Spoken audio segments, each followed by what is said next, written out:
Now, not everyone fired up for the Lakers side of thing. Ice Cube, who's from the Los Angeles area, big Lakers fan. I hate this trade. Let's find out more about what's going on with Ramona Shelburne, our NBA insider.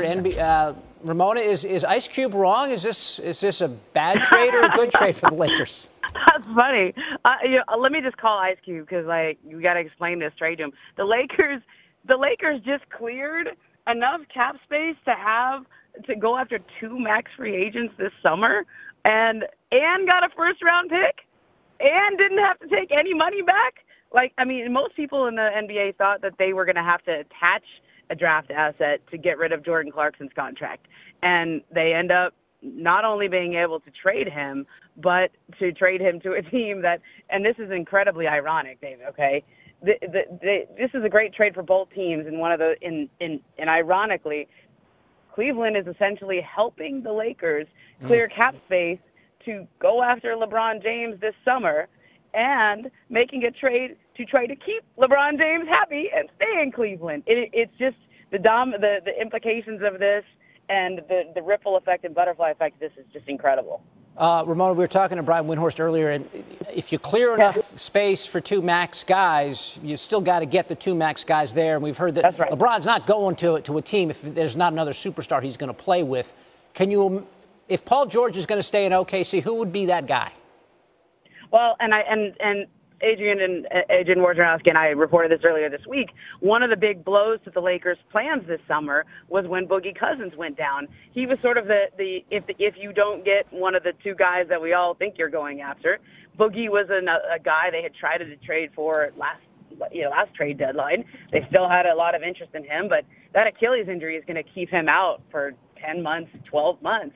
And so that takes that option off the board, which is why the Lakers essentially said, we've got to clear cap space, but it may not be all for this summer. It may be for 2019 when guys like Kawhi Leonard, Klay Thompson, Jimmy Butler are all free agents. And so I know that they have enough for this summer, but it also opens up other options for them in the future, or perhaps they just simply decide to re-sign Julius Randle, who is a restricted free agent this summer.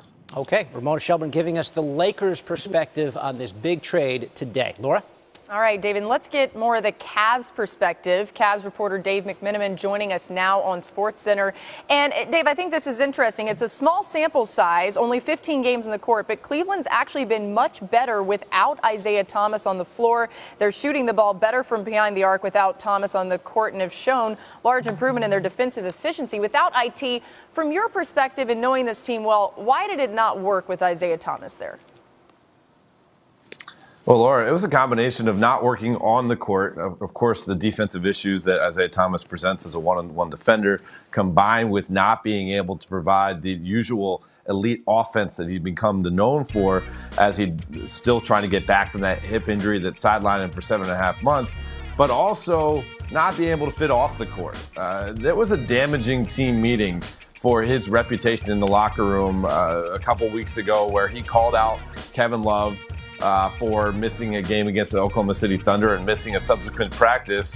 And he continued to be the thorn in the Cavs' side ever since then, commenting on the Cavs' lack of defense, commenting on the Cavs' lack of practice time. And then ultimately, after a game in which their head coach, Tyronn Lue, had to sit out because of an illness, he goes out and questions the Cavs' coaching staff's ability to make in-game adjustments. Kind of a tone-deaf remark, especially when other players and people on that team call Ty Lue the captain of their ship.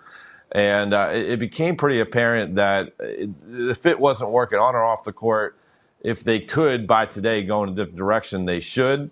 And, of course, they did. Yeah, Ty Lue said in response that Isaiah Thomas was just wrong about that. So interesting stuff there. What will Jordan Clarkson bring to the Cavs? Well, one, it brings some guaranteed money to the Cavs books, and that's kind of surprising considering their salary cap situation. Dan Gilbert already facing an ardent luxury tax bill, but he committed to $12.5 million next year out of Jordan Clarkson and over $13 million for the subsequent season. I mean, he's a younger body.